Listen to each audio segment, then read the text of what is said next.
बिस्मिल्लाहिर्रहमानिर्रहीम। आज हम डिस्कस करेंगे analysis and design of RC beams for share ACI code. यानी एसीआई कोड के मुताबिक एक आरसी बीम का कैसे शेयर के लिए एनालिसिस और डिज़ाइन करना है। बेसिक जो रिक्वायरमेंट है, बेसिक जो डिज़ाइन इक्वेशन है for cylinder for shear capacity of cylinder beams, वो ये है कि 5Vn should be equal to और ग्रेटर देन Vu। जैसे आपने 5Mn पढ़ा हुआ है कि 5Mn should be equal to और ग्रेटर देन Vu, इसी तरह 5Vn should be equal to और ग्रेटर देन Vu। इसमें Vu क्या है? It is the shear force due to shear force due to the factored loads, और phi इसमें strength reduction factor है जो कि 0.75 है। Vn इसके अंदर नॉमिनल शेयर रेजिस्टेंस है जो कि Vc और Vs के बराबर है। Vc क्या है? शेयर कैरिड बाय कंक्रीट, और Vs क्या है? Share carried by steel. Share failure कब कंसिडर होगा कि हमारा बीम जो है वो शेयर में फेल हुआ है, यानी किन डिफरेंट वेज में वो फेल हो सकता है। उन वेज को हम कहते हैं share limit states. Share limit states, share limit states का ये मतलब है कि वो सारे इंसिडेंट्स जब उनमें से कोई एक हो जाए तो हम कहेंगे बीम शेयर में फेल हो गया है। इस डिस्कशन को हम ब्रेक डाउन करेंगे again for beams without web reinforcement and for beams with web reinforcement. So starting with shear failure limit states for beam without web reinforcement. Cylinder beams के बारे में हम repeatedly ये डिस्कस करते आ रहे हैं कि ये फेल हो जाते हैं जैसे ही इनके अंदर इंक्लाइन क्रैकिंग आ जाती है या शॉर्टली उसके बाद।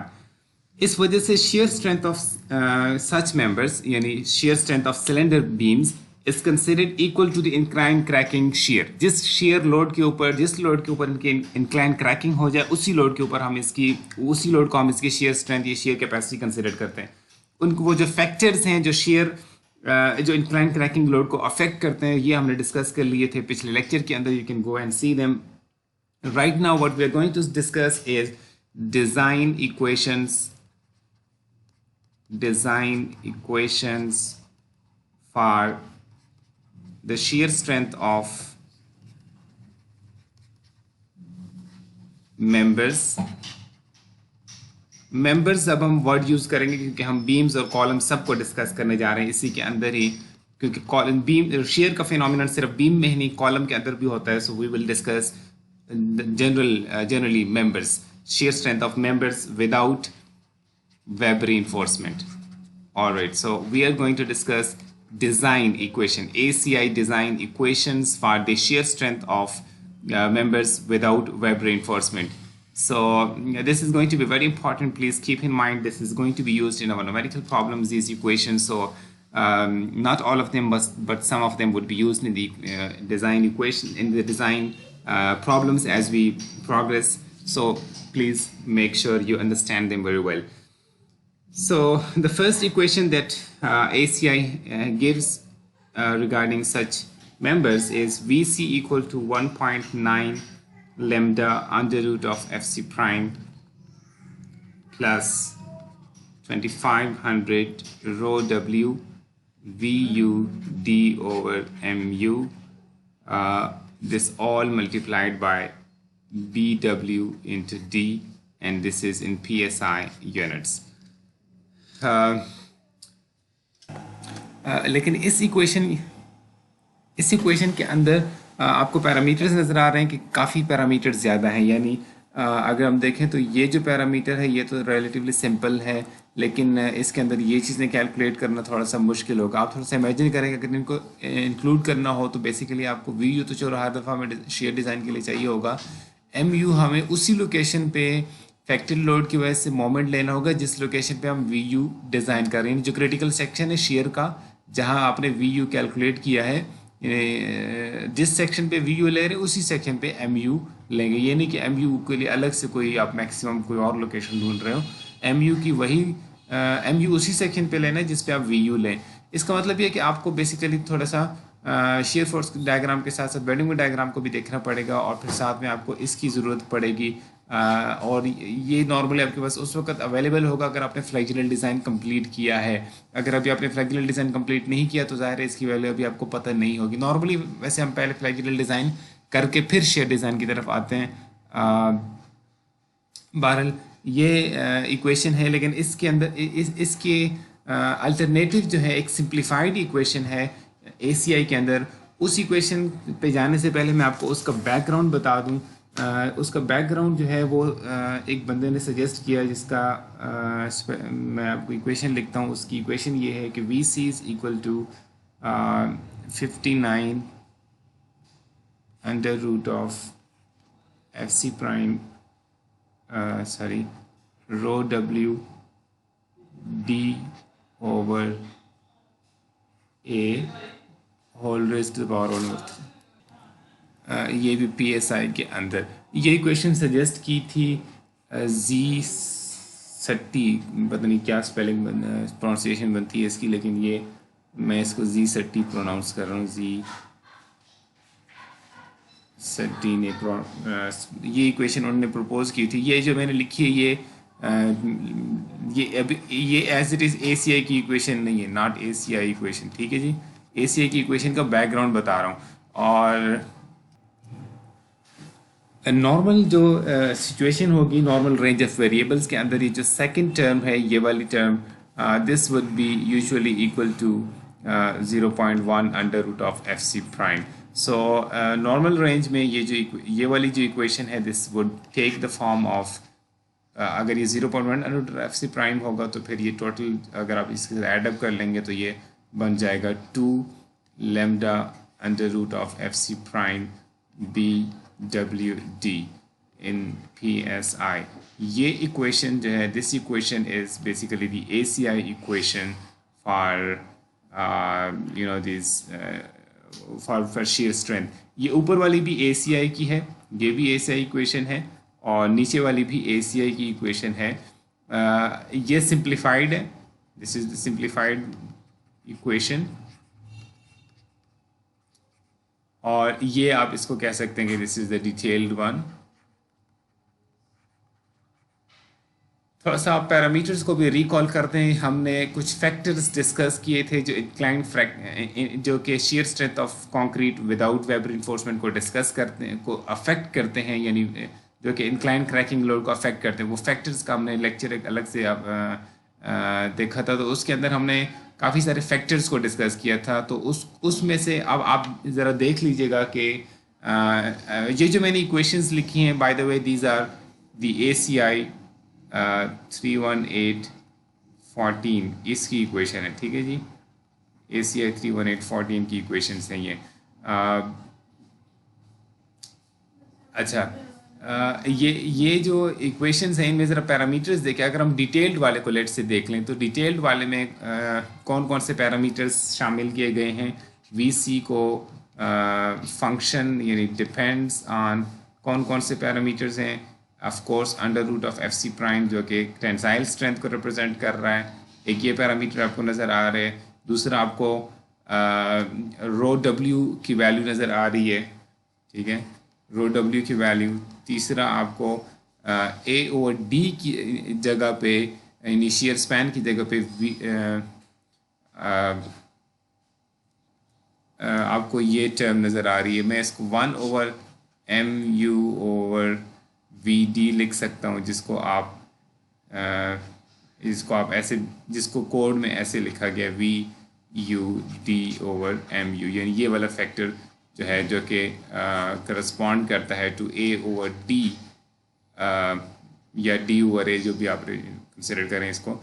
ये पैरामीटर नहीं रखा गया है इसके अंदर, दैट्स इट। बाकी पैरामीटर्स को इंक्लूड नहीं किया गया। ये सिचुएशन, ये हम बात कर रहे हैं ACI 2014 वर्जन के अंदर। ये फंक्शंस, ये पैरामीटर्स को इक्वेशन के अंदर रिफ्लेक्शन दी गई है, यानी इनको रिप्रेजेंटेशन दी गई है इक्वेशन के अंदर। ज़ाहिर है अगर एक चीज़ जो है वो 10 पैरामीटर्स पे डिपेंड करता हो, तो अब सारे 10 के 10 पैरामीटर्स को इंक्लूड करेंगे तो बड़ी कॉम्प्लेक्स इक्वेशन बनेगी।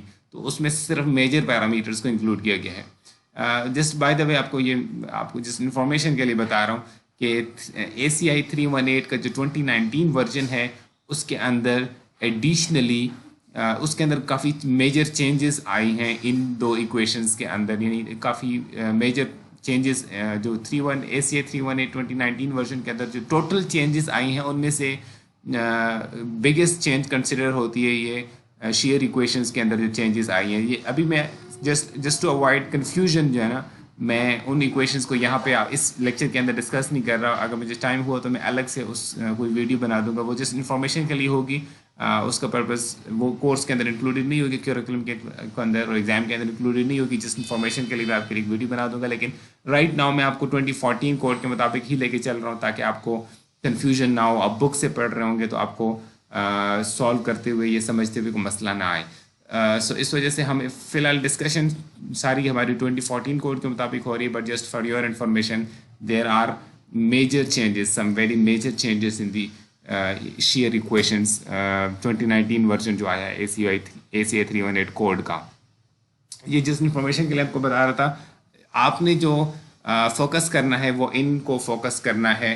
पहली वाली इक्वेशन डिटेल्ड वाली और ये वाली इक्वेशंस सिंप्लीफाइड है। मोस्ट फ्रिक्वेंटली हम इसको यूज़ कर रहे होंगे, but we can also use the upper one if we would like to, लेकिन most of the times we will be using this equation.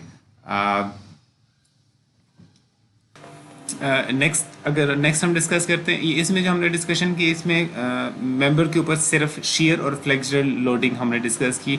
अगर एक मेंबर के ऊपर हम कोई एक्सियल फोर्स भी लग रही हो, first of all let's consider axial compression.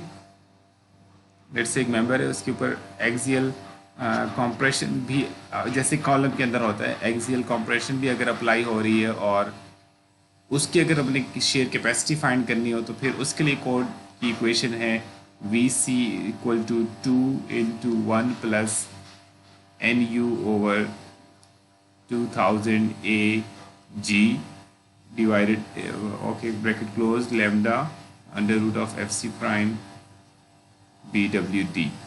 This is in PSI. So again इसमें ये एक्सियल कंप्रेशन के लिए है, और एक्सियल टेंशन अगर लग रही हो तो उसके लिए डिफरेंट एक्सप्रेशन है। एक्सियल टेंशन अगर अप्लाई हो रही है then VC is equal to 2 into 1 plus NU over 500 AG into lambda under root of FC prime BWD। ठीक हो गया। तो ये है इसमें NU जो है वो आपको पता है नॉर्मल से आ रहा है।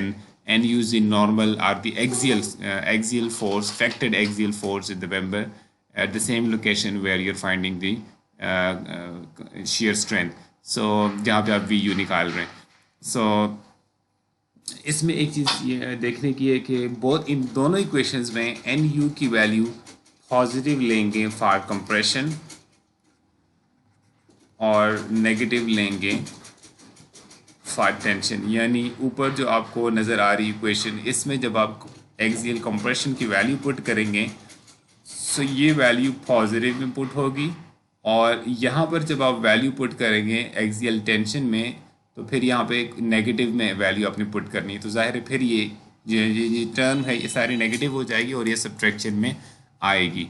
आप सोच रहे होंगे तो फिर कि ये क्यों ना किया जाए कि एक ही ACI ने ऐसे क्यों नहीं किया कि एक ही इक्वेशन जैसे ये नज़र आ रही है, ये इक्वेशन जो है यही इक्वेशन यूज़ की जाती है एक्सियल कंप्रेशन में भी, टेंशन में भी, और एक्सियल कंप्रेशन के केस में पॉजिटिव और एक्सियल टेंशन के केस में नेगेटिव वैल्यू यूज़ कर ली जाती। अलग अलग इक्वेशन की क्या ज़रूरत है? उसकी वजह यह है कि एक्सियल कंप्रेशन की वजह से इसकी वजह से हमारी जो VC है ये बढ़ता है और एक्सियल टेंशन की वजह से ये रिड्यूस होता है। अब जो इंक्रीज हमें मिल रहा है due to compression, due to the presence of simultaneous axial compressive force, उसको हम अगर आप देखें तो NU ओवर AG के साथ हमने 1/2000 का फैक्टर लिखा हुआ है। ठीक है। और नीचे वाली इक्वेशन में जहाँ पे टेंशन की बात हो रही है, टेंशन की वजह से क्या होगा कि हमारी कैपेसिटी रिड्यूस होगी, शेयर स्ट्रेंथ जो है वो रिड्यूस होगी। अब इस रिडक्शन को रिडक्शन के साथ जो फैक्टर आपको नज़र आ रहा है NU और AG, तो वही लिखा हुआ नज़र आ रहा है जो ऊपर लिखा हुआ है। ठीक है। लेकिन इसके साथ आपको जो फैक्टर नज़र आ रहा है वो 1/500 है, यानी ऊपर वाले फैक्टर से 4 गुना का बड़ा फैक्टर है, क्योंकि इससे ये चीज़ सब्ट्रैक्ट होनी है। और अगर हम उसी तो ये ज़रूरी है। और एक तो ये वजह है कि ये चूँकि सब्ट्रैक्ट होनी है तो हम कंजर्वेटिवली ज़्यादा सब्ट्रैक्शन कर रहे हैं, ताकि अगर एक्सियल टेंशन का जो है वो जो इफ़ेक्ट है वो हम कहीं अंडर एस्टिमेट ना कर दें। दूसरी वजह आपको इस ग्राफ में मैंने दिखाई थी, जब मैं आपको फैक्टर्स अफेक्टिंग शेयर स्ट्रेंथ को वाला टॉपिक पढ़ा रहा था। मैं आपको थोड़ा सा वो ग्राफ दिखाता हूँ जहाँ मैंने इस चीज़ को डिस्कस किया था। ये हमारी डिस्कशन हुई थी एक्सियल फोर्सेस की। हमने कहा था कि एक्सियल फोर्स टेंसाइल अगर प्रेजेंट है तो वो शेयर स्ट्रेंथ को रिड्यूस करेगा, कंप्रेसिव अगर प्रेजेंट है तो शेयर को इम्प्रूव करेगा, क्योंकि ये टेंसाइल जो है वो क्रैक को फर्दर वाइडन करता है, ओपन अप करता है, कंप्रेसिव उसको क्लोज करने की कोशिश करता है, इसलिए ये हेल्प करता है हमें। इफेक्ट को अगर आप देखें तो ये वाली लाइन का स्लोप आपको काफ़ी बड़ा नज़र आ रहा है कंपेयर टू दिस लाइन, ठीक है। इस वजह से आप देख सकते हैं कि हमें ये जो डिक्रीज़ है ड्यू टू टेंसाइल वो ज़्यादा स्टीपर स्लोप है उसका, और compare to this increase that we get due to compressive forces. इस वजह से आपको इक्वेशन के अंदर भी आपको ये चीज़ रिफ्लेक्ट होती हुई नज़र आ रही है फैक्टर्स के फॉर्म में। कंप्रेशन वाले फैक्टर्स में, कंप्रेशन वाले केस में हमने कंप्रेशन के केस में आपको ये 1/2000 का फैक्टर नज़र आ रहा है। जो इंक्रीज़ है वो थोड़ा इंक्रीज़ मिल रहा है एक्सियल कंप्रेशन की वजह से, जो डिक्रीज़ है एक्सियल टेंशन की वजह से वो ज़्यादा है। और यहाँ पे वैसे भी हमें कंजर्वेटिवली बड़ा फैक्टर लगाना था ताकि हम कहीं उसको अंडर एस्टिमेट ना कर दें। सो ये है, ये दोनों जो है एक्सियल, ये जो दो मैंने इक्वेशंस लिखी हैं ये दोनों इक्वेशंस ACI कोड की इक्वेशंस हैं। ऊपर वाली इक्वेशन भी ACI कोड की है और नीचे वाली जो इक्वेशन है ये भी ACI कोड की है, ठीक हो गया। ये वाली भी ACI की है और ये वाली भी ACI की। बाय द वे ये मैं कंप्लीट लिख लेता हूँ, ACI 31814 की हैं।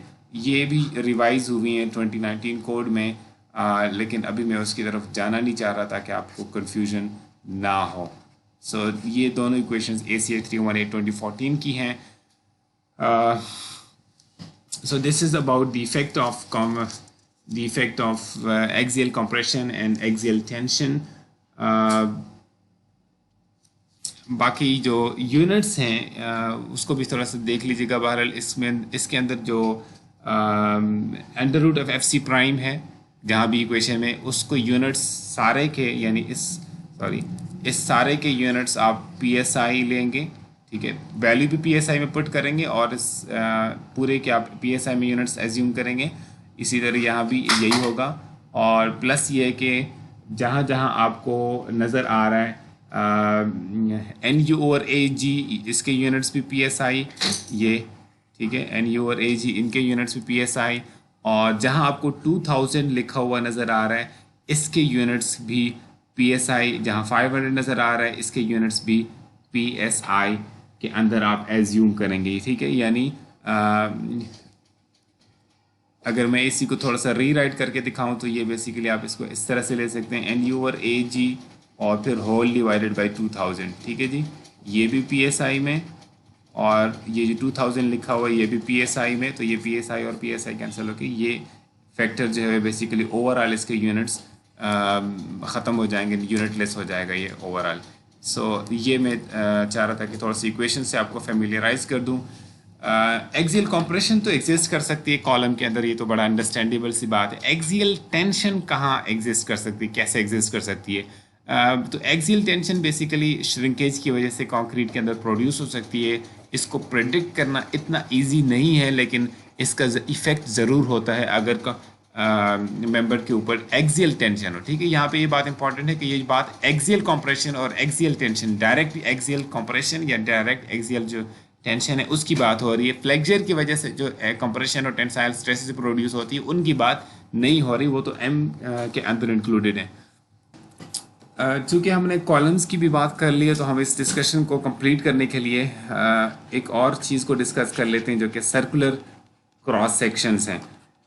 बीम तो सर्कुलर क्रॉस सेक्शन के नहीं होते, लेकिन कॉलम्स तो आपने देखे हुए सर्कुलर क्रॉस सेक्शंस के अक्सर आपको मिल जाते हैं। अब कॉलम अगर है और उसका सर्कुलर क्रॉस सेक्शन है और उसको शेयर के अगेंस्ट डिज़ाइन करना है तो उसको आपको शेयर की कैपेसिटी कैलकुलेट करनी पड़ेगी। अब जो ऊपर वाली इक्वेशंस हैं उनके अंदर सब जगहों पे आपको बी डब्ल्यू डी ये चीज़ नज़र आ रही है, यहाँ भी बी डब्ल्यू डी है, यहाँ भी बी डब्ल्यू डी है। तो अब ये किस तरह से इसको आप यानी करेंगे, ये किस तरह से अब सर्कुलर क्रॉस सेक्शन के बी डब्ल्यू का क्या मतलब होगा और डी का क्या मतलब होगा, इसको थोड़ा सा मैं एक्सप्लेन करना चाह रहा हूँ। तो ऊपर वाली सारी इक्वेशन में आपको बी डब्ल्यू और डी नज़र आ रहे हैं जो कि एक रेक्टेंगुलर क्रॉस सेक्शन की प्रॉपर्टीज़ हो सकती हैं। सर्कुलर क्रॉस सेक्शन के अंदर जो प्रोविजंस हैं वो ये हैं कि आपने इक्वेशंस वही यूज़ करनी है, लेकिन बी डब्ल्यू आप क्या यूज़ करेंगे, बी डब्ल्यू आप यूज़ करेंगे equal to the diameter of the circular cross section, ठीक है। B W equal to the diameter और डी की वैल्यू आप लेंगे अगेन जो उसकी स्टैंडर्ड डेफिनेशन है, या वो ले सकते हैं। स्टैंडर्ड डेफिनेशन क्या है कि जी एक्सट्रीम कंप्रेशन फाइबर से लेके एक्सट्रीम कंप्रेशन फाइबर से लेके सेंट्रॉइड ऑफ लॉन्गिट्यूडनल रीइंफोर्समेंट।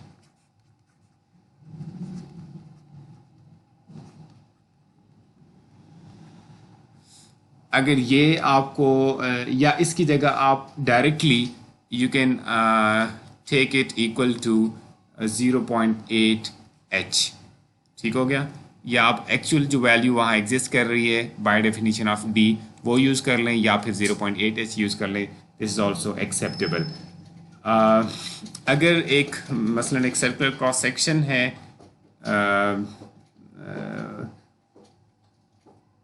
चलें उसकी तरफ हम बाद में आएंगे।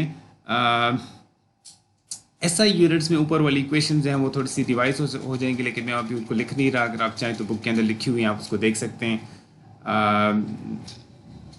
तो ये हमारी डिस्कशन हुई है share failure limit states beam without weber reinforcement की, यानी अभी सिर्फ वीसी की बात हो रही थी सारी, यानी वीसी कितना होगा बीम के अंदर कोई वेबर रीइंफोर्समेंट नहीं है। तो ये अगर बीम के अंदर वेबर रीइंफोर्समेंट नहीं है तो इसका मतलब जो उसका शेयर फेलियर लिमिट स्टेट यही होगा कि उसके अंदर इंक्लाइन क्रैकिंग आ जाए। और वो इंक्लाइन क्रैकिंग किस लोड पे आएगी, वो उसकी इक्वेशंस के हमने डिस्कस कर ली है, वीसी की जो इक्वेशंस जितनी भी डिस्कस कर ली हैं। तो फिर तो एक ही limit shear failure limit state एक ही है। फिर अगर तो विदाउट वेबर रीइंफोर्समेंट है, फिर तो कंक्रीट के अंदर जब भी जिस लोड पे इंक्लाइन क्रैकिंग आ गई, बस यही इंक्लाइन क्रैकिंग का आना यही एक शेयर फेलियर लिमिट स्टेट है अगर वेबर रीइंफोर्समेंट मौजूद नहीं है। लेकिन अगर वेबर रीइंफोर्समेंट एग्जिस्ट करती है तो फिर इसके अलावा भी वजह हो सकती है शेयर में फेल होने की।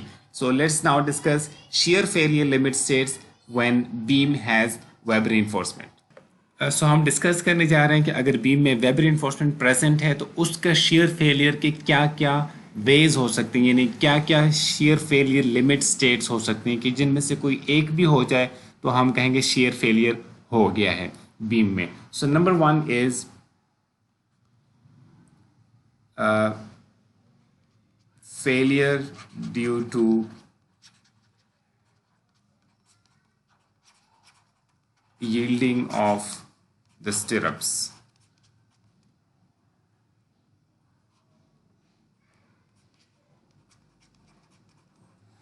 अगर स्टिरप्स यील्ड कर जाएं तो जाहिर है कि फेलियर हो जाएगा। ये तो बड़ी सिंपल सी बात है। हमने डिस्कस किया था कि बीम विद वेबर रीइंफोर्समेंट उसके अंदर स्टिरप्स की अच्छी खासी कंट्रीब्यूशन होती है इंक्लाइन क्रैकिंग आने के बाद।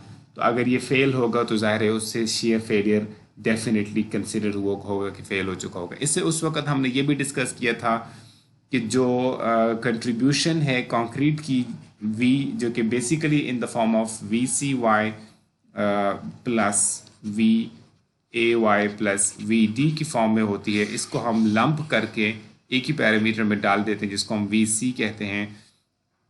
और उसके बाद हमने ये भी डिस्कस किया था कि हम जो नॉमिनल शेयर स्ट्रेंथ है वो वी एन लेंगे V C plus V S के बराबर। और फिर फर्दर हमने ये डिस्कस किया था कि वी सी जो है जो हम लेंगे दैट वुड बी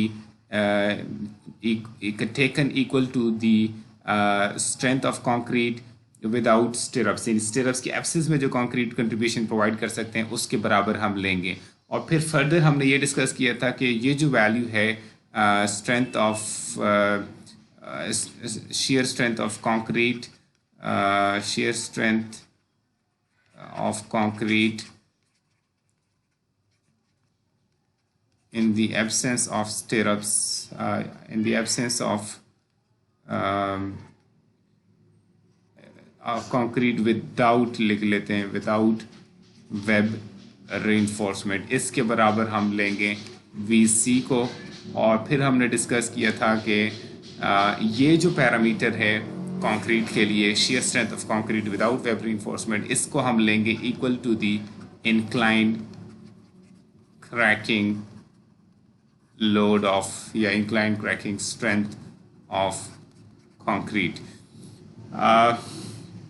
ये बात भी इम्पॉर्टेंट है कि ये जो हमारी एजम्पशन है या हमारी जो सिंप्लीफिकेशन है कि हम इसको लेते हैं इंक्लाइन क्रैकिंग स्ट्रेंथ के बराबर लेते हैं shear strength of concrete without web reinforcement को, ये अप्रॉक्सीमेटली ट्रू होगी अगर जो horizontal projection of the inclined crack है, यानी एक बीम है उसके अंदर जो क्रैक आ रही है हॉरिजॉन्टल, जो उसका प्रोजेक्शन है, ये जो प्रोजेक्शन उसका बनेगा हॉरिजॉन्टल प्लेन के अंदर, अगर ये प्रोजेक्शन डी के बराबर हो तो फिर ये जो हमारी ये वाली एजम्पशन है ये ट्रू रहेगी, यानी ये अप्रॉक्सीमेटली ट्रू रहेगी।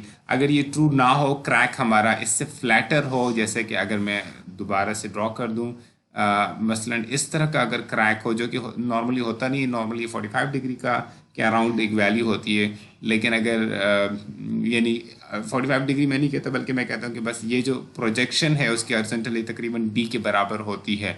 अगर ज़्यादा इससे फ्लैटर क्रैक हो तो फिर ये जो VC हम लेते हैं equal to incline cracking strength, ये हम नहीं ले सकते। इन दैट केस इससे लेसर वैल्यू आती है, लेकिन अभी बहरहाल हम उसको डिस्कस नहीं कर रहे, लेकिन हम ये डिस्कस कर रहे हैं कि ये जो हमारी एजम्पशन है, ये जो हम इक्वल ले रहे हैं to the incline cracking strength, ये इसके साथ कंडीशनल है। अगर ये ट्रू ना हो तो फिर ये बात ट्रू नहीं रहेगी, लेकिन ये नॉर्मली ट्रू होती है, तो इसलिए you don't have to worry much about this. Next हम बेसिकली थोड़ा सा ये डिस्कस करने जा रहे हैं कि अगर हमने shear reinforcement बेसिकली डालनी हो तो जो हमें टोटल हमने डिस्कस किया ना कि VN हमारा VC प्लस VS है। अब ये VS कितना होगा, how much contribution from steel, इसको समझने के लिए let's look at a figure. ये इस फिगर को ज़रा देखिएगा, इसमें हम क्या देख रहे हैं कि हमने एक फ्री बॉडी डायग्राम कंसिडर कर लिए। ये एंड ऑफ द बीम है, ये रिएक्शन है इसका, और ये इंक्लाइन क्रैक हमने सिंप्लीफिकेशन के लिए एक स्ट्रेट लाइन ये ड्रॉ कर दी है, और यहाँ पे हमारे पास सम स्पेसिंग के ऊपर ये स्टिरप्स लगी हुई हैं, ये जो कि इस क्रैक को क्रॉस कर रही हैं, इसको वाइडर ओपन होने से रोकने की कोशिश कर रही हैं। अब इस तरह की ये, अब इसमें अगर आप देखें तो ये S is the horizontal spacing between the stirrups, centre to centre spacing है S। और एक चीज़ आपको नज़र आ रही है कि इसको हमने D के बराबर लिया, हालांकि D बाय डेफिनेशन यहाँ से लेके, यानी इस बार की लॉन्गिट्यूडनल जो हमारी रीइंफोर्समेंट है इसके सेंट्रॉइड से लेके, यानी टेंशन जो रीइंफोर्समेंट है इसके सेंट्रॉइड से लेके कंप्रेशन फेस तक के डिस्टेंस बाय डेफिनेशन तो ये D है। अब हम इसके अंदर, यानी असल में तो D ये डिस्टेंस है, तो हम ये D क्यों ले रहे हैं, इसको हमने क्यों D लेबल कर दिया। ये हमारी एजम्पशन ये है कि जो क्रैक है, ये जो इंक्लाइन क्रैक है, इस क्रैक की यानी इस क्रैक के जहाँ पे इंटरसेक्शन है इस क्रैक का विद द रीबार, इस रीबार के साथ जहाँ पे इंटरसेक्शन पॉइंट है, ये वाला पॉइंट, यहाँ से लेके जहाँ तक ये क्रैक ऊपर तक जाता है, इसकी जो हॉरिजॉन्टल प्रोजेक्शन है ये वाली, ये तक हमने एज्यूम किया है कि ये D के बराबर है। यानी इसका मतलब क्या हुआ, अगर मैं यहाँ से लेके इस पॉइंट, इंटरसेक्शन पॉइंट से लेके अगर यहाँ तक एक लाइन ज्वाइन कर दूँ, यहाँ तक, ठीक है, तो और मैं ये कहूँ कि अब ये डिस्टेंस यहाँ से लेके यहाँ तक, ये जो लेवल है यहाँ तक, ये वर्टिकल डिस्टेंस, ये तो बाय डेफिनेशन D है ना, इफेक्टिव डेप्थ है कंप्रेशन फेस से लेके सेंट्रॉइड ऑफ टेंशन स्टील तक के डिस्टेंस, ये तो बाय डेफिनेशन D है। लेकिन अगर ये जो एंगल है, ये एंगल अगर ये एंगल जॉइनिंग इस पॉइंट से लेके ऊपर तक का पॉइंट, अगर ये एंगल 45 डिग्री का हो तो फिर ये डिस्टेंस डी बनेगा, ऐसे ही है। लेकिन अगर हम इस वक्त चूंकि हमारी जो क्रैक है वो यहाँ से लेके ऊपर, ऐसे तो नहीं ऊपर तक तो नहीं जा रहा ना, हमारा क्रैक तो बेसिकली जा रहा है टू फ्रॉम सर्टन हाइट तक, वो पेनिट्रेट कर रहा है ना सर्टन हाइट तक, तो यहाँ से लेके वो जा रहा है नॉट टू द टॉप, ये नहीं ऊपर नहीं जा रहा बल्कि वो इससे थोड़ा सा नीचे तक रहता, पेनिट्रेट करता है। तो इसका अगर फिर भी हम इसको डी ले रहे हैं, इसका मतलब ये है कि हम ये जो एंगल है इसका, ये एंगल हम एज्यूम कर रहे हैं कि ये स्लाइटली लेसर देन 45 डिग्री हम ले रहे हैं, ठीक है, यानी almost 45 degree but slightly lesser than 45 degree, थोड़ा सा फ्लैटर देन 45 डिग्री हम इसको एज्यूम कर रहे हैं। यानी ये जो हम इसको कह रहे हैं कि इसके हॉरिजॉन्टल प्रोजेक्शन डी के बराबर है, इसका दूसरे अल्फाज में ये मतलब है कि हम ये एज्यूम कर रहे हैं कि ये angle slightly lesser than 45 degree हम ले रहे हैं, ठीक हो गया। हम एज्यूम इसको कर रहे हैं, और ये नॉर्मली कोई बहुत बड़ी एजम्पशन नहीं है। इस तरह के क्रैक्स की जो ओरिएंटेशन है तकरीबन 45 डिग्री के अराउंड होती है शियर क्रैक्स की। सो इसके अंदर आपको ये नज़र आ रहा है कि अगर जो स्पेसिंग है वो एस है, ठीक है, बिटवीन टू बार्स, लेट से मैं इसको शो कर लेता हूँ विद मे बी दिस, ठीक है, अगर ये जो स्पेसिंग है अगर ये एस हो, ठीक है, अगर ये स्पेसिंग एस है तो फिर लेट मी शो यू इसका, और टोटल जो डिस्टेंस है ये डी है, तो number of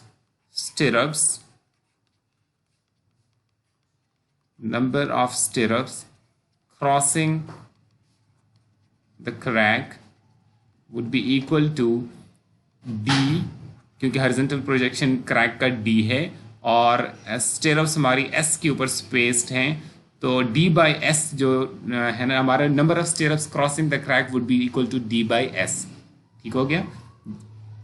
I hope you can understand this, ठीक है जी।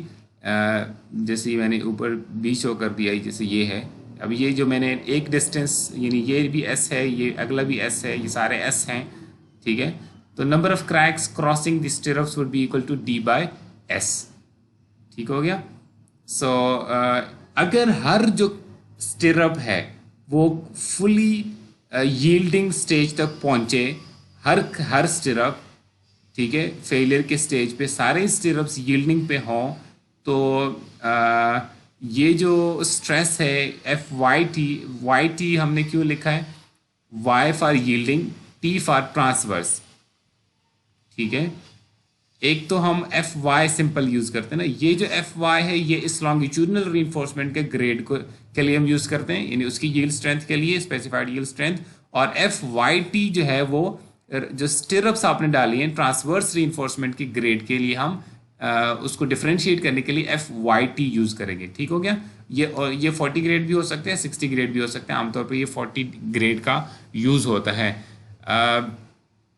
हम ये डिस्कस, अच्छा, अगर एक जो बार है, अगर एक जो स्टिरअप है उसका cross sectional area A V हो, अब ये भी मैं आपको थोड़ा समझा दूं कि ये किस तरह से मैं इसको ए वी कह रहा हूँ, यानी अगर जो स्टिरअप है वो डबल, अगर सिंगल लेग स्टिरअप हो, मैं पहले सिंपल आपको बताता हूँ, सिंगल लेग स्टिरअप हो, सिंगल लेग स्टिरअप से क्या मुराद है कि आपने मसला, अगर मैं क्रॉस सेक्शन में आपको दिखाऊं,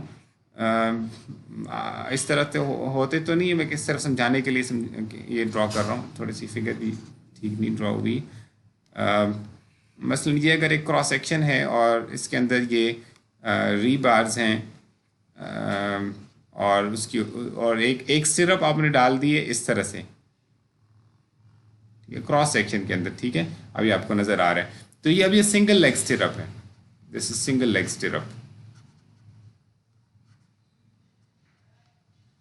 इसमें ये एक ही बार क्रैक को इंटरसेप्ट कर रही होगी, लेकिन अगर मैं डबल लेग स्टिरअप डालूं, जैसे कि मैं इसकी जगह पे इस तरह का, आमतौर पे जो आपने रेक्टेंगुलर शेप की देखी हुई हैं जो डबल लेग स्टिरअप्स होती हैं, इनको हम डबल लेग स्टिरअप्स कहते हैं, इसलिए कि इनके ये दो लेग्स आपके वर्टिकल आपके पास आ जाते हैं, दो अब ये जो स्टिरअप है this is a double leg stirrup, ठीक है जी, और डबल लेग स्टिरअप। इसके अंदर हमारी मज़ीद डिस्कशन हमने आगे करनी है double leg stirrup, single leg stirrup, stirrups के बारे में, स्टिरअप की इन वेब रिइंफोर्समेंट जनरली उसकी शेप के बारे में, यानी जितना एरिया उसका क्रॉस वर्टिकली उसको क्रॉस कर रहा है वो हमारा ए वी है। अब अगर डबल लेग स्टिरअप है, डबल लेग स्टिरअप के लिए अगर एक बार का एरिया ए बी है, मसलन नंबर 4 बार है, नंबर 3 है, नंबर 5 है, कौन सी बार है, उसका कोई ना कोई क्रॉस सेक्शनल एरिया अगर ए बी है तो A V would be equal to number of legs number of legs crossing the number of legs, let me write this down, number of, यहाँ लिख लेता हूँ मैं, AV is equal to AB multiplied by number of legs crossing the crack, crossing the inclined crack, ठीक है, inclined crack की बात हो रही जा रही, ठीक हो गया। सो डबल लेग स्टिरअप के केस में इट विल बिकम 2AB, ठीक है, for double leg stirrup, and general expression यही है, ठीक हो गया। सो यहाँ पे जो आपको दिखाया गया है ये जाहिर है अब डबल लेग होगी तब भी उसका इस वक्त जो आपको व्यू नज़र आ रहा है, इस व्यू में जो कि ये फ्रंट व्यू है, तो इसमें अगर डबल लेग होगी भी तो वो लेग एक दूसरे के पीछे होंगी, तो इस व्यू में तो वो एक ही आपको नज़र आएगी, इसलिए उन दोनों का जो कंबाइंड एरिया है वो ए वी से रिप्रेजेंट हुआ है, ठीक है। सो ए वी अगर एक स्टिरअप का एरिया है वी फॉर शेयर, ठीक है, ये ए वी जो लिखा हुआ है ये वी शेयर के लिए लिखा गया है, ठीक है, ताकि आप जो एरिया इफेक्टिव है फॉर रेजिस्टिंग शेयर। तो ये हम डिस्कस कर रहे हैं कि एक बार के अंदर कितनी फोर्स होगी A V F Y T, अगर हम एज्यूम करें कि वो यील्डिंग पे पहुंचेगी, तो टोटल जो फोर्स वो प्रोड्यूस कर सकेंगी जिसको हम वी एस कहेंगे, that would be equal to force in one stirrup multiplied by number of stirrups which is d by s, ठीक हो गया। so this is basically the ACI equation, ACI की इक्वेशन है ये, ठीक हो गया। so this is VS।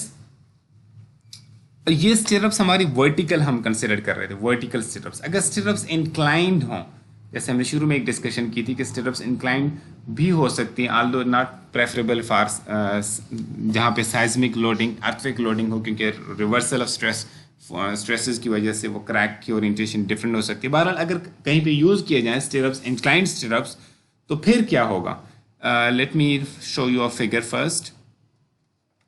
आपकी बुक में ये फिगर गिवन है अगर स्टिरअप्स इंक्लाइंड हो, लेकिन ये फिगर इतनी अच्छी नहीं बनी हुई, मैं आपको ज़रा बेहतर समझाने के लिए मैंने अलग से ये फिगर ड्रॉ कर ली है।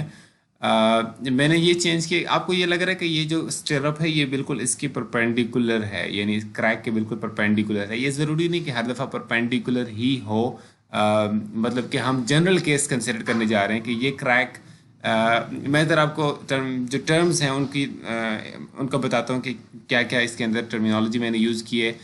जैसे हमने ऊपर एस लिया था वर्टिकल स्टिरअप्स के बीच में हॉरिजॉन्टल स्पेसिंग, यहाँ भी इंक्लाइंड स्टिरअप्स के बीच में भी एस हम उसी टर्म को कहते हैं, यानी हॉरिजॉन्टल स्पेसिंग को ही हम एस कह रहे हैं यहाँ भी इंक्लाइंड स्टिरअप्स के बीच में। और उनके बीच में जो इंक्लाइंड डायरेक्शन में अगर आप उनको देखें, जो शॉर्टेस्ट डिस्टेंस उनके बीच में बनेगा, अगर उस स्पेसिंग को अगर आप देखें तो उसको हमने ए कहा है यहाँ पे, स्मॉल ए। दूसरा ये है कि इसका स्टिरअप का जो एंगल है विद हॉरिजॉन्टल, इसको हमने अल्फा कहा है, ये एंगल अल्फा। और क्रैक जो है उसका एंगल जो है हमने उसका एंगल को हमने थीटा का नाम दिया है। क्रैक का जो एंगल है विद हॉरिजॉन्टल उसको थीटा, स्टिरअप का एंगल उसको अल्फा, और बाकी उसके अंदर आपको इसी तरह नज़र आ रहा है कि हर स्टिरअप के अंदर फोर्स हमने A V F Y T assume की हुई है। और अगेन हमने ये एज्यूम किया हुआ है कि ये जितनी ये जो प्रोजेक्शन है horizontal projection of the crack, again हमने डी के बराबर एज्यूम किया हुआ है। इंक्लाइंड जो ये जो हॉरिजॉन्टल प्रोजेक्शन है ये तो d के बराबर है। इन अलोंग दी क्रैक जो इंक्लाइंड डिस्टेंस है उसको हमने नाम दिया है i, स्मॉल i। अब ये हमें बेसिकली रिक्वायर्ड क्या चीज़ है, हमें रिक्वायर्ड है कि वी एस कितना होगा इसमें, यानी कंट्रीब्यूशन ऑफ स्टिरप्स कितनी होगी in carrying the shear force carried by the stirrups हमें रिक्वायर्ड है। उसके लिए हमें स्ट्रेटजी वही है। क्या स्ट्रेटजी है, हमें ये पता है कि इंक्लाइन डायरेक्शन में हर स्टिरप में AVFYT फोर्स है। अब इंक्लाइन डायरेक्शन में जो टोटल फोर्स बनेगी वो जाहिर है सॉरी जो टोटल फोर्स में कह रहा हूँ, इंक्लाइन डायरेक्शन में हम अगर फोर्स निकाल लें कि कितनी प्रोवाइड करेगी ये स्टिरप्स, फिर उसका अगर हम कंपोनेंट निकाल देंगे वर्टिकल कंपोनेंट उस फोर्स का, तो फिर वो VS निकाल सके, क्योंकि VS has to be a vertical force. अब बेसिकली हम ये पहले फाइंड आउट करना चाह रहे हैं कि इंक्लाइन डायरेक्शन में कितनी फोर्स ये कंट्रीब्यूट कर सकते हैं ये स्टिरप्स। उसके लिए ज़रूरी है कि हमें ये पता हो कि जैसे हमने वर्ड ऊपर डिस्कस किया कि अगर एक स्टिरप AVFYT के बराबर फोर्स कैरी करती है, जैसे ये हमने लिखा हुआ था, आगे हमने किस चीज़ से मल्टीप्लाई किया, number of stirrups crossing the crack, जो कि इस केस में D/S से, क्योंकि D भी हॉरिजॉन्टल डिस्टेंस था, S भी हॉरिजॉन्टल डिस्टेंस था, और ये सिंपल सा D/S आ गया। यहाँ पे क्या होगा कि पर जो स्टिरप फोर्स है वो तो AVFYT ही है इंक्लाइन डायरेक्शन में दो, लेकिन अब हम ये कैसे फाइंड आउट करेंगे कि कितने स्टिरप्स को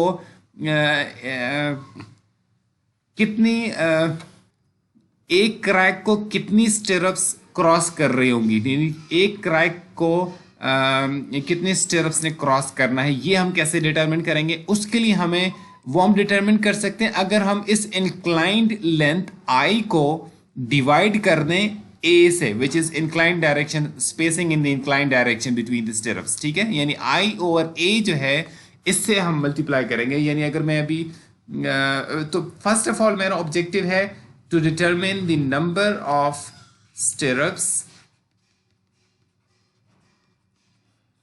क्रॉसिंग द क्रैक, ये मैं डिटरमिन करना चाह रहा हूँ। पहले लेट्स से मैं इसको स्मॉल n से रिप्रेजेंट कर देता हूँ, ठीक हो गया। अब मुझे n रिक्वायर्ड है, n किस चीज़ के बराबर होगा, I डिवाइडेड बाय A। जैसे वो ऊपर हमने D/S किया था, D was the horizontal projection और S was the horizontal spacing. यहाँ हम इंक्लाइंड डायरेक्शन में लेंथ क्रैक की और इंक्लाइंड, क्योंकि हमारे पास ठीक है, तो number of stirrups crossing the crack are I/A। अब I तो हम इजीली कैलकुलेट कर सकते हैं, I की वैल्यू क्या होगी इस केस में। अगर आप इस बड़ी ट्राइंगल को यानी इस ट्राइंगल को देखें, मैं अभी इसको ट्रेवर्स करता हूँ, फिर आप उसको देखिएगा कि मैं किस ट्राइंगल की बात कर रहा हूँ। ये जो ट्राइंगल है यहाँ से लेके यहाँ तक और फिर ये नीचे, ये जो ट्राइंगल है, इस ट्राइंगल में नीचे ये डिस्टेंस जो है ये D है और ये I डिस्टेंस है, ये हमें रिक्वायर्ड है, ठीक है। इस ट्राइंगल को अगर आप देखें तो इससे सिंपली आप लिख सकते हैं, मैं इसको अभी मिटा रहा हूँ ताकि ये ज़्यादा यहाँ पे रश ना लगे, ठीक है। इस ट्राइंगल को अगर आप कंसिडर करें, इस ट्राइंगल के अंदर आप लिख सकते हैं, मैं नीचे लिख रहा हूँ, थोड़ा सा मैं जूम इन कर रहा हूँ, जूम आउट कर रहा हूँ, यहाँ पे मैं लिख लेता हूँ इसको। इस ट्राइंगल के अंदर अगर मैं tan थीटा ले लूँ, so tan theta is equal to perpendicular over base. Perpendicular यहाँ पे है, परपेंडिकुलर ही लेंगे, सॉरी tan थीटा नहीं कंसिडर करेंगे, बल्कि cos थीटा कंसिडर करेंगे। cos theta is base over hypotenuse, base is D and hypotenuse is I, so we can write I equal to D over cos theta. So I तो हमारे पास आ गया है, ये term हमने निकाल ली है। अब हमें A निकालना है कि ये A कितना होगा। इसको ज़रा समझने के लिए you need to look at this figure, जिसमें हमने ये A मैंने यहाँ पे इसको यहाँ मैंने शो किया हुआ है, ये जो A है इसकी बात हो रही है कि ये A कितना होगा। A क्या है, अगर ये जो आपको स्टिरप्स नज़र आ रही हैं, स्टिरप्स, इन स्टिरप्स के बीच में spacing in along the direction of the crack, ठीक है, इन एक तो हॉरिजॉन्टल स्पेसिंग है ना इनके बीच में, जिसको हमने एस से रिप्रेजेंट किया है, लेकिन हम जो इस वक्त निकाल रहे हैं वो ए है। ए क्या है? ये जो क्रैक जा रहा है, इस क्रैक के डायरेक्शन में अगर हम लाइन ड्रॉ करें, या यही क्रैक को ही ले लें, इस क्रैक के अलोंग स्पेसिंग बिटवीन स्टिरप्स, वो ए है। अब उसको निकालने के लिए इस ये ट्राइंगल देखिएगा, इस ट्राइंगल के अंदर ये डिस्टेंस तो एस हो गया, ठीक है, ये डिस्टेंस ए है, और दूसरा हम इसको अब इस एज इट इज ज्वाइन कर लेंगे। ये लाइन हमारी पैरेलल टू दी स्टिरअप जा रही, पैरेलल के अंदर से स्टिरअप के अंदर नहीं, उसके अलोंग ये लाइन मैंने ड्रॉ कर दी है। ठीक हो गया। अब मैं आपको ये बात समझाना चाह रहा था कि ये जो आपकी स्टिरअप है, ये स्टिरअप ये इस क्रैक के परपेंडिकुलर नहीं है, ठीक है। ये एंगल ग्रेटर देन 90 मैंने इसको यहाँ पे शो किया भाई, ये डेलिबरेटली मैंने इसको इस तरह से शो किया ताकि आप समझ सकें। आपको यहाँ से लग रहा है कि ये 90 पे, ये ज़रूरी नहीं कि हर दफ़ा 90 पे हो, कोई भी एंगल हो सकता है इसका, ठीक है, स्टिरअप का। तो इस वक्त हम जनरल कंसिडरेशन ले रहे हैं। सो ये एंगल अगर 90 नहीं है, यानी इसका मतलब ये है कि ये एंगल 90 नहीं है। इसका मतलब क्या हुआ? ये जो ट्राइंगल बन गई है, ये ट्राइंगल राइट एंगल ट्राइंगल नहीं है, ये बस एक ट्राइंगल है, ठीक है। इसके अंदर अगर आप देखें तो ये मैं इसको यहाँ पे रीड्रॉ करने की कोशिश कर रहा हूँ, समवेयर लाइक दिस, इस तरह से ये बनेगा, जिसमें ये एस है, ये ए है, और ये आप इसको जो भी नाम देना चाहें इसको दे सकते हैं। लेकिन अब इसमें एंगल्स को आइडेंटिफाई कीजिएगा। एंगल्स कौन कौन से हैं इसके अंदर? हमें पता है ये वाला एंगल अल्फा है, ठीक है। यानी इसका मतलब क्या हुआ कि इसका मतलब ये हुआ कि ये जो एंगल बनेगा, ये वाला एंगल, ये एंगल, ये अल्फा है। अगर ये एंगल अल्फा है तो ये एंगल भी अल्फा ही होगा। एक चीज़ आ गई। दूसरा, थीटा को ज़रा देखिएगा कि थीटा कौन सा एंगल है। थीटा इस क्रैक का एंगल है। क्रैक का एंगल अगर ये है तो इसका मतलब ये हुआ कि ये जो लाइन चल रही है ए के पैरेलल, अगर मैं इसको एक्सटेंड कर दूं, इस लाइन का एंगल विद हॉरिजॉन्टल, ये एस हॉरिजॉन्टल है ना, ये एंगल थीटा है। अगर ये एंगल थीटा है, इसका मतलब है कि ये एंगल थीटा होगा। अब हम अपने ट्राइंगल के अंदर एंगल्स को आइडेंटिफाई कर लेते हैं। This is alpha, this is theta, और ये डिस्टेंस एस है, ये डिस्टेंस ए है, ये हमें रिक्वायर्ड है। ठीक हो गया। सो ये एस तो लेट्स से ये एस हमें नोन है, एस की फॉर्म में हम वर्किंग करना चाह रहे हैं। ए हम कैलकुलेट करना चाह रहे हैं कि ये ए कितना होगा in terms of S, of course. अब इसमें ये एक स्टैंडर्ड ट्रिग्नोमेट्री का प्रॉब्लम बन गया। ट्रिग्नोमेट्री का कौन सा प्रॉब्लम बन गया? दो एंगल्स आपको नोन है और एक साइड आपको नोन है, तो आपने एक बाकी साइड्स अगर फाइंड करना हो तो आप फाइंड कर सकते हैं, लेकिन इस वक्त हम एक साइड ए के अंदर इंटरेस्टेड हैं। अच्छा, अगर ये राइट एंगल ट्राइंगल है, सॉरी राइट एंगल नहीं है, अगर कोई ट्राइंगल है, ये कोई भी ट्राइंगल, तो ये जो एंगल होगा, ये वैसे तो ये ट्रिग्नोमेट्री है, आप खुद इसको कर सकते हैं, लेकिन मैं इसको आपको आसान करने के लिए कर देता हूँ। इसको 180 माइनस थीटा माइनस अल्फा में लिख सकता हूँ इस एंगल को, ठीक है, क्योंकि टोटल सम जो है वो 180 होगा। अब आप मसलन साइन लॉ यूज़ कर दें। साइन लॉ हम इस तरह के यूज़ कर लेते हैं कि ये वाली side a divided by angle opposite to it, sine alpha, would be equal to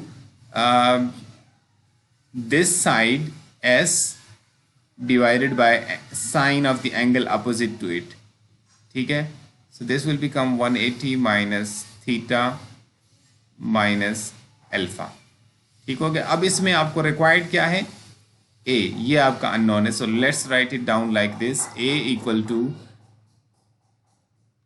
s into sine alpha over sine 180 minus theta minus alpha. अब आप इसको अगर एक्सपैंड कर लें और इसको सिंप्लीफाई कर लें तो आपके पास आंसर आ जाएगा फॉर एग्ज़ाम्पल आप इसमें इसको इस तरह से कर सकते हैं, a इक्वल टू एस, ये तो उसी तरह से लिखा जाएगा, साइन अल्फ़ा ये भी उसी तरह से लिखा जाएगा। बॉटम पे अब साइन का आप रूल कोई भी यूज़ कर दें, साइन का मतलब साइन अल्फ़ा प्लस बीटा या साइन अल्फ़ा माइनस बीटा, मैं आपके सामने करता हूँ इसको।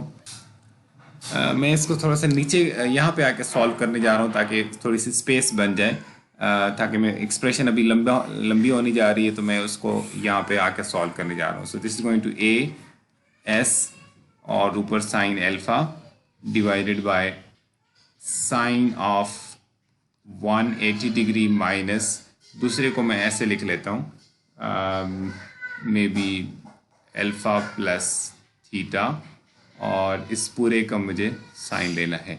ऑलराइट, अब आपको साइन का रूल पता है, ये आपका साइन का रूल है।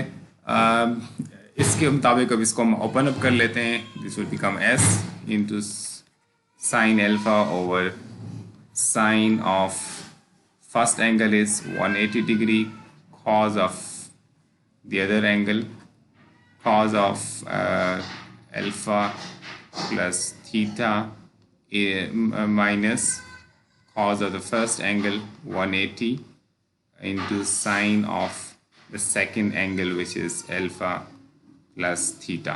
Now what you see is, this sine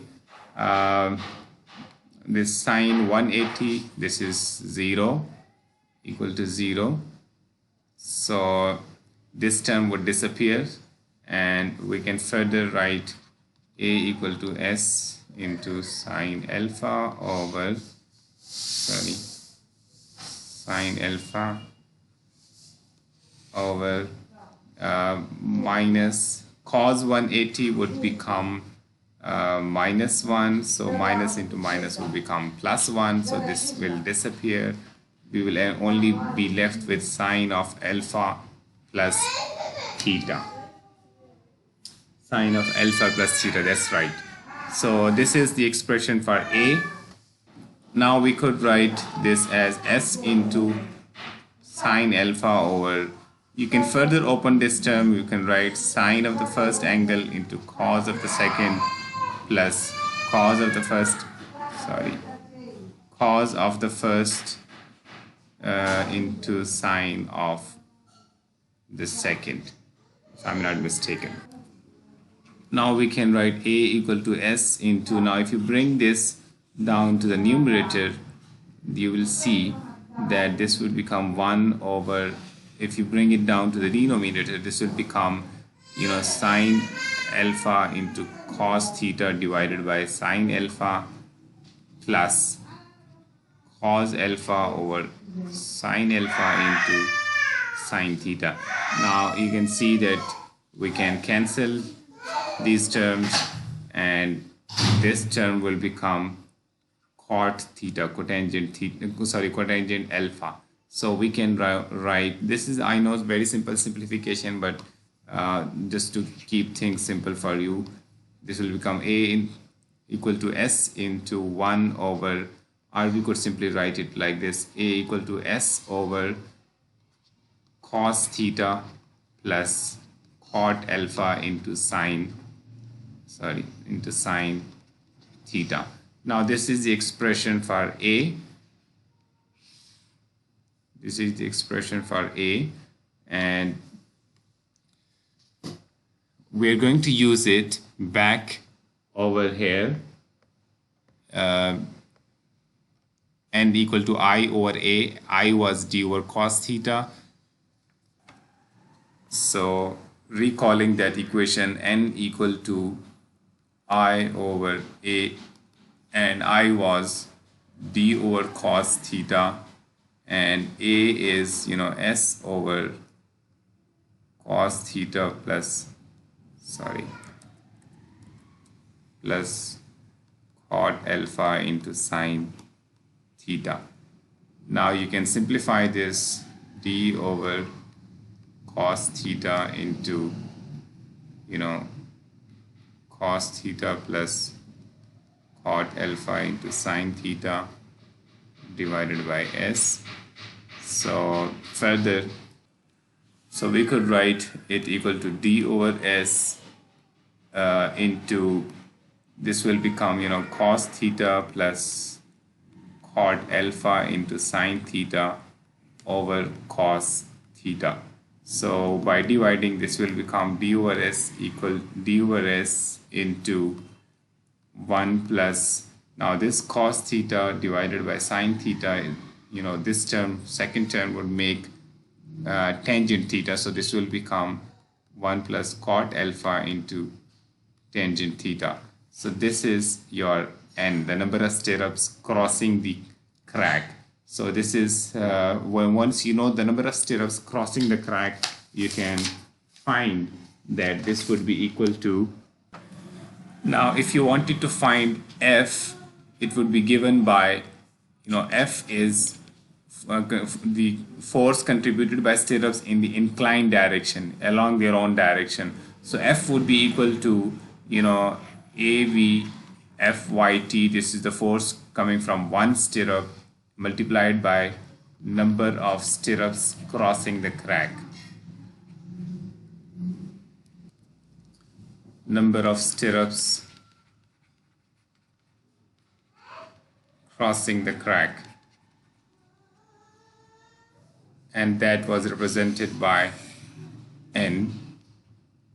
All right, this was represented by n. So what you can do is simply put the value of n over here,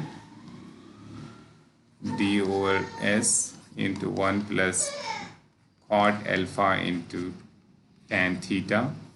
This is f. Now you know that f is in the inclined direction, force contributed by the stirrups in the inclined direction, but what we need from the stirrups is the component of the force F in the vertical direction, because Vs has to be a vertical force. So in fact, now we need to know the component of F in the vertical direction. So Vs is F. Now you see, let's look at this. We need to know the component of this force F in the vertical direction. This component is, you know, going to contribute towards Vs. So you need to know its angle, and that angle is of course the same angle as the angle of the stirrup. So, you know, this would be alpha. So let me redraw this somewhere back, somewhere over here.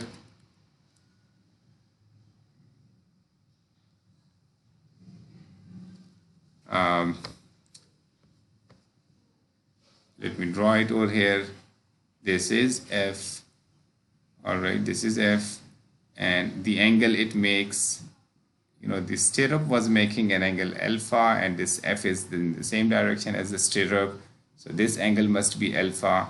Now you need to know this vertical component, which is Vs. So, you know, this is a right angle triangle. Considering sine of alpha, you will get Vs over F. So Vs is in fact F sine of alpha. So Vs is F sine of alpha, and F has already been calculated. So we can now start writing the expression for Vs. AV, you know, putting the value of F from above, AV FYT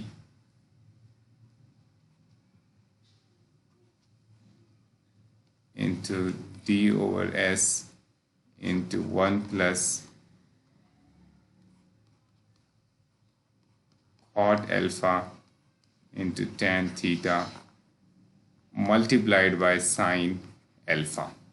We could further simplify this to AV FYT d by s. Now if you multiply sine alpha inside the brackets, this will become sine alpha plus, you know, this cot alpha actually means cos alpha over sine alpha. This cot alpha actually means this. So when you multiply sine alpha into tan theta, you will see this sine alpha and this sine alpha can be cancelled out, and we can write final expression for Vs equal to AV FYT into d over s into sine alpha plus cos alpha into tan theta. Now with this final expression, this is the exact expression, but we are going to make one simplification, and that simplification is that we are assuming that this theta is equal to 45 degree or nearly 45 degree, as we had already discussed. So with this simplification, assuming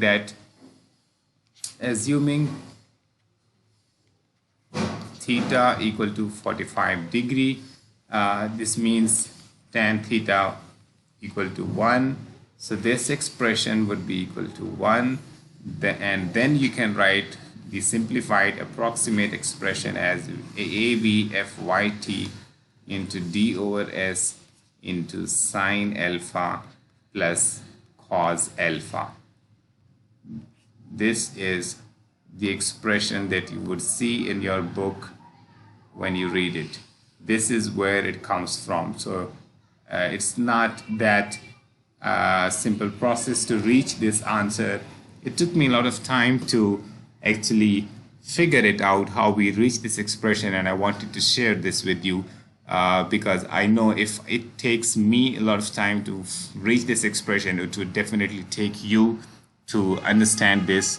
If you're doing it all, I mean, you have to do a number of things, I know, and I want you to save you some time in these geometric simplifications.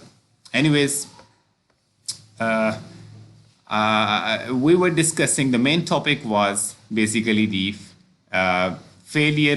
shear failure limit states and beams with beams with web reinforcement, and we were discussing the first shear failure limit state, which was failure due to yielding of the stirrups. And in that, we first considered vertical stirrups, and we said that the contribution of the shear stirrups would be given by Vs equal to ABFYT into d by s. And if the stirrups are inclined, then we need to dig out and figure out, we need to know the inclination of the stirrups, and then this is another expression. This is, keep in mind, also the ACI equation, ACI expression. Now, if VU exceeds, if VU is greater than phi VC, that means phi VC means, if concrete strength alone is considered and we multiply it by phi, then, and if the applied shear is in excess of this, then you need to provide stirrups. You need to provide stirrups must be provided in that case. So stirrups must be provided.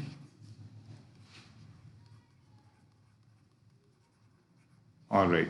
Now, and we have to then, after providing stirrups, we have to ensure that VU is now equal to or lesser than phi VN. And we have said that Vn was equal to Vc plus Vs, just to remind you. Now,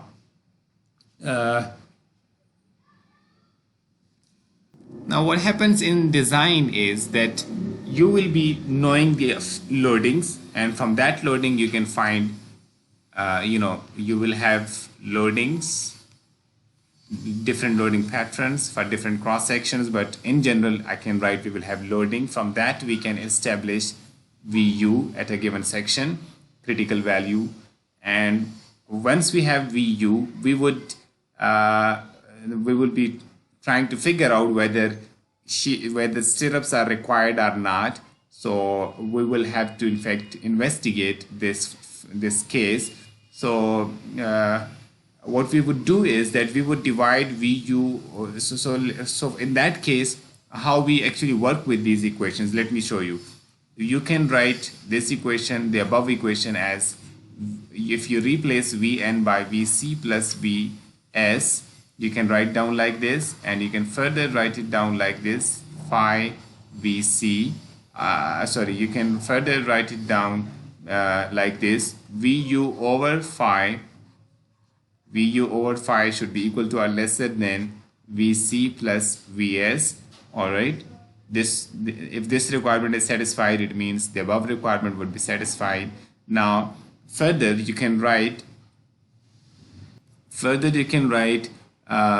V, if you know, you can further write it like this: VU over phi minus VC should be equal to or lesser than VS, or we can rearrange this to write VS should be equal to or greater than VU over phi minus VC. You can write it down the same expression like this.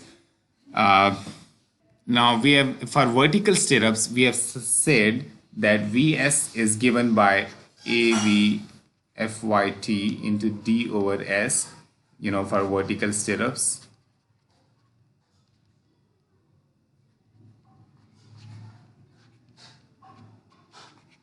So if you put this value over here, you can write AV FYT into D over S, all right, should be equal to or greater than VU over phi minus VC.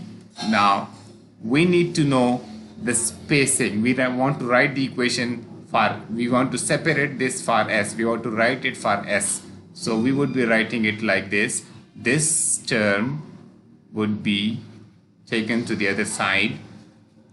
So we would be writing 1 over S should be equal to or greater than VU over phi minus VC, this whole divided by AV FYT into D. Now as you know that if you take the reciprocals of both sides, then the equality sign will change its sense. So we would be writing S should be equal to or lesser than AV, let me write it clearly, AV FYT into D over VU over phi minus VS. This is the equation for S. Now you see that in fact it gives, if you select certain grade of the stirrups, if you select certain bar for the stirrup and some certain number of legs of the stirrup, you will have AV and FYT known to you, and if the cross section is already decided, D will be known to you, and this would come from loading, and phi is 0.75, and sorry, this was VC, this is VC, and VC, we have equations for VC. For example, the simple equation was 2 lambda under root of FC prime BWD. So if these parameters are already decided, VC would be known, and you will be able to calculate what minimum reinforcement must be, what should be the spacing of that reinforcement. In fact, इससे आपको ये पता चल जाएगा कि मेरा S किस value से छोटी होनी चाहिए, यानी आपको अपर लिमिट ऑफ रीइंफोर्समेंट पता चल जाएगी कि मैं फॉर एग्जांपल यहाँ इसका आंसर आ जाता है may be let's say 9.5 inches. इसका मतलब क्या होगा, your S should be equal to or lesser than 9.5 inches. Maybe you decide that S should be 9 inches. ठीक है जी, इस तरह से आप इसको कर सकेंगे. यदि आपको अपर लिमिट पता चल जाएगी स्टिरअप्स की स्पेसिंग्स के ऊपर. ये तो खैर उस सिचुएशन में है कि अगर आप मतलब ठीक है आपने ये S कैलकुलेट कर लिया है, लेकिन एक और चीज़ है जो मैं डिस्कस करना चाह रहा हूँ, वो ये है कि स्टिरअप जो है उसने अगर आप पर्पस ऑफ स्टिरअप को ज़रा माइंड में लेकर आए, स्टिरअप तभी इफेक्टिव होगा अगर वो जो स्टिरअप्स हैं वो जो क्रैक है उसको कम से कम एक स्टिरअप क्रॉस कर रही हो. मैं आपको एग्जांपल देता हूँ. मसलन एक बीम है, उसमें आपने स्टिरअप्स डाली तो हैं, ठीक है. Let's draw a beam. If there is a beam और आपने उसके अंदर लेट से रीइंफोर्समेंट डाली हुई है, चलो कंप्लीटनेस के लिए मैं लॉन्गिट्यूडल भी शो कर लेता हूँ, और लेट से आपने उसके अंदर वर्टिकल रीइंफोर्समेंट भी डाली हुई है, स्टिरप्स भी आपने उसके अंदर इंसर्ट किए हुए हैं, ठीक है जी। लेट से ये आपने ये आपने उसके अंदर स्टिरप्स भी डाले हैं, ठीक है जी, ये स्टिरप्स हैं इसके अंदर। अगर ये हो जाए कि क्रैक अपीयर हो, ठीक है, may be incline crack initially हो सकता है, वो फ्लेक्सुरल क्रैक हो लेकिन बाद में वो इंक्लाइन बन जाए, या हो most of the times flexural crack जो है वो कन्वर्ट हो जाएगा इस तरह से इंक्लाइन क्रैक में। अब आप देखें इस क्रैक को कोई भी स्टिरअप इंटरसेप्ट नहीं कर रहा। इसका क्या मतलब है? ये क्रैक फ्री है कि ये ओपन हो जाए। ये ऐसा ही है जैसे कि स्टिरअप मौजूद ही नहीं है। इसका मतलब ये है कि ये जो स्टिरअप की स्पेसिंग है ये कम अज कम इतनी यानी कम अज कम कह रहा हूँ, यानी एक सर्टेन लिमिट से बड़ी होगी तो ये स्टिरअप्स इनइफेक्टिव हो जाएंगी। मिनिमम रिक्वायरमेंट क्या है? मिनिमम रिक्वायरमेंट ये है कि कम अज कम एक स्टिरअप क्रैक को इंटरसेप्ट कर सके। कम अज कम एक स्टिरअप अवेलेबल हो कि वो हर कहीं भी क्रैक बनता है तो वो उसको इंटरसेप्ट कर सके, मिनिमम एक स्टिरअप। अब अगर आप देखें, लेट्स से ये एक बीम है, उसके अंदर मैं क्रैक ड्रॉ कर रहा हूँ। लेट्स से ये क्रैक है इसके अंदर,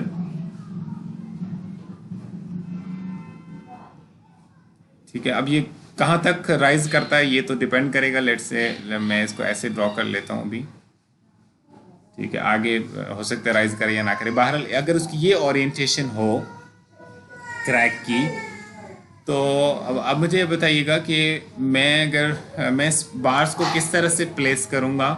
ये देखिएगा,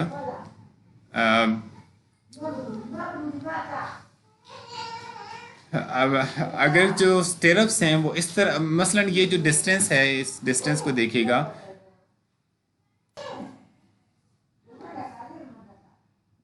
ये ऐसे लेट से रन कर रहे हैं, ठीक है। अब टोटल ये डिस्टेंस कितना है? डी। ये डिस्टेंस कितना है? डी। अब अगर मैं ये एंगल एज्यूम कर दूं कि ये एंगल 45 डिग्री का है, तो इसका मतलब ये होगा कि ये जो डिस्टेंस है ये भी डी होगा, ठीक हो गया। ये डिस्टेंस भी डी हो गया। अगर मैं ये चाहूं कि कम से कम एक जो बार है, एक जो स्टिरअप है वो इसको इंटरसेप्ट करे, तो मैं जो स्टिरअप्स के बीच में जो स्पेसिंग है वो कम से कम मैं d/2 रखूंगा। ये जो डिस्टेंस है, ठीक है, ये d/2, ठीक है, d/2। ये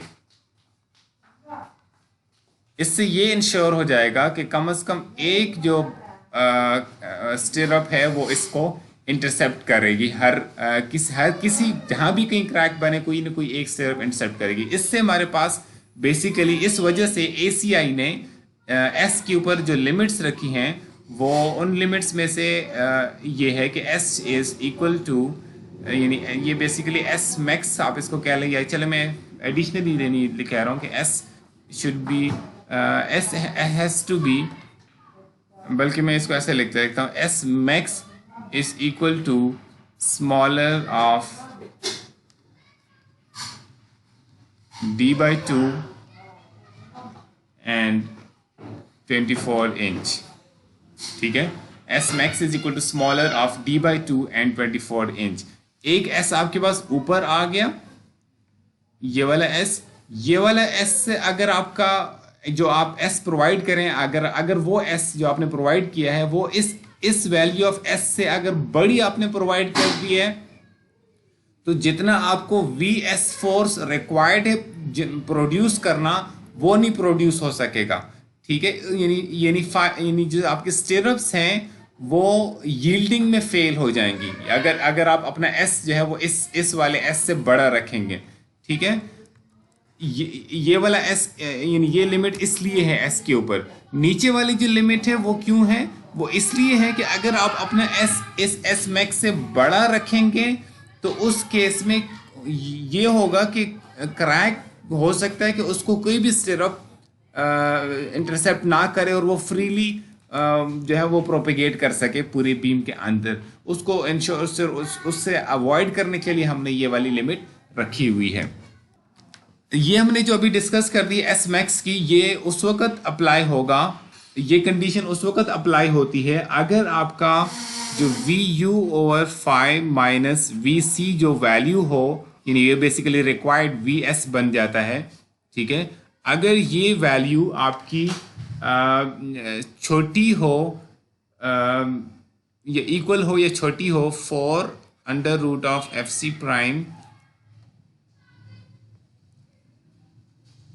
बी डब्ल्यू डी के, अगर ये बात हो तो फिर आप ये जो है ये फिर तो ये लिमिट्स हैं, यही लिमिट्स है जो अभी डिस्कस हो गए हैं, ठीक है जी, फिर तो यही लिमिट्स हैं।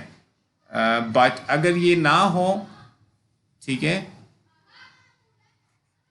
अगर ये कंडीशन ना ट्रू हो, फॉर एग्जांपल अगर ये ऐसे हो जाए V you over 5 minus we C, अगर ये वैल्यू एक्सीड कर जाए for under root of F C prime B W D को, फिर हमारी स्पेसिंग की जो लिमिट्स हैं ये चेंज हो जाएंगी। फिर क्या लिमिट्स होंगी, फिर ये लिमिट्स होंगी s max is equal to smaller of, ऊपर वाले के हाफ हो जाएगा, ऊपर वाले के हाफ का मतलब है D smaller of D by 4 and 12 inch. Basically ये जो कंडीशन है, ये कंडीशन बताएगी कि जो बेसिकली अगर आप इक्वेशन को देखें ऊपर जो हमने डिस्कस कर ली है,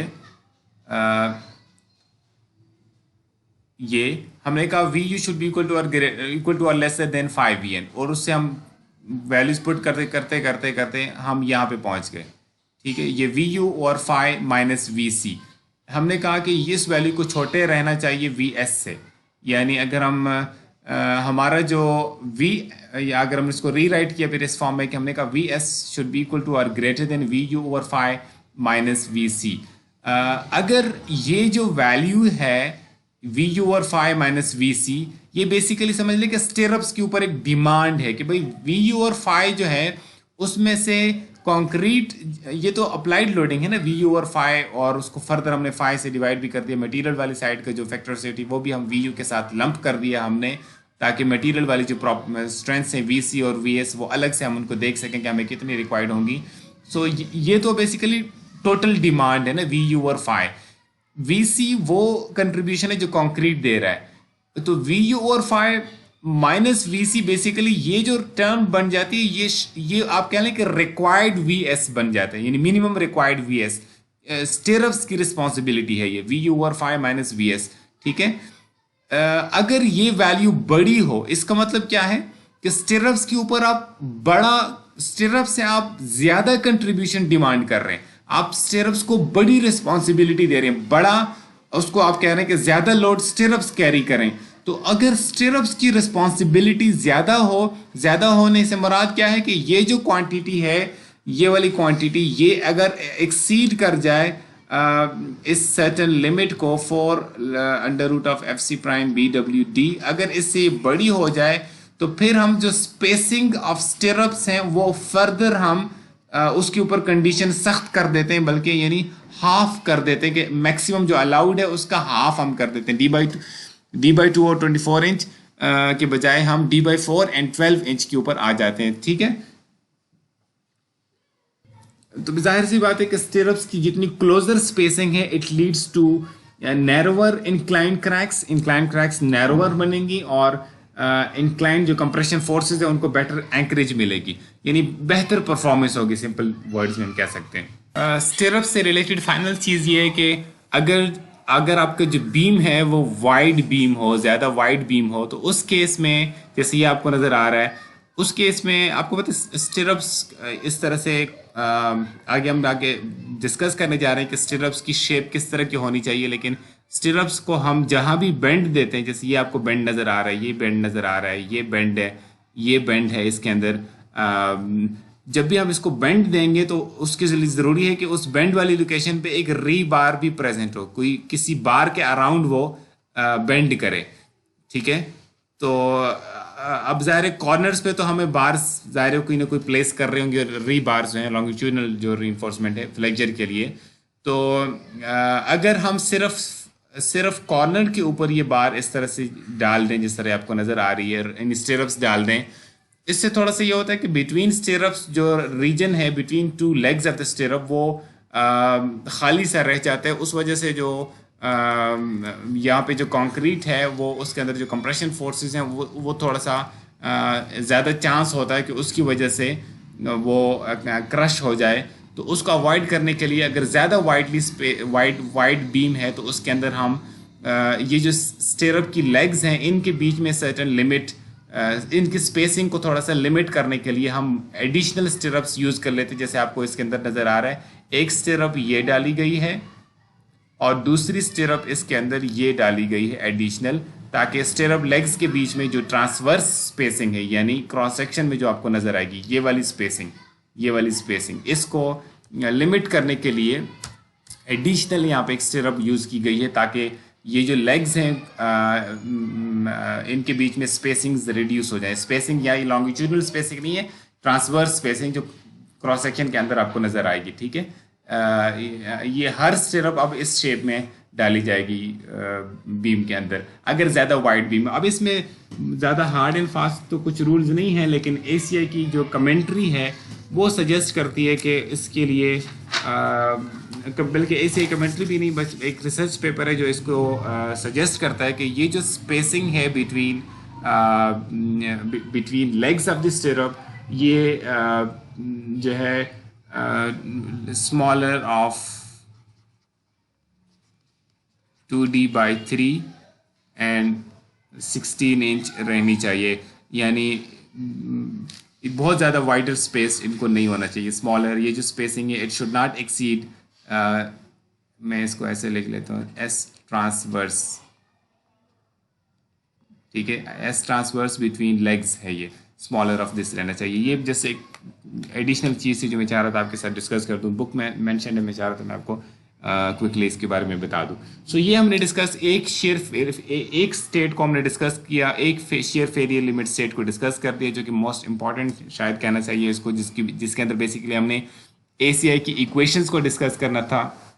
नेक्स्ट हम इंशाल्लाह डिस्कस करेंगे shear failure initiated by failure of the stirrup anchorages, और फिर फर्दर हम इस डिस्कशन को कैरी करेंगे। बट इस वीडियो में मैं इसको यहीं पे ख़त्म करने जा रहा हूँ। That's it for today, for this video. See you next time इंशाल्लाह। अल्लाह हाफ़िज़।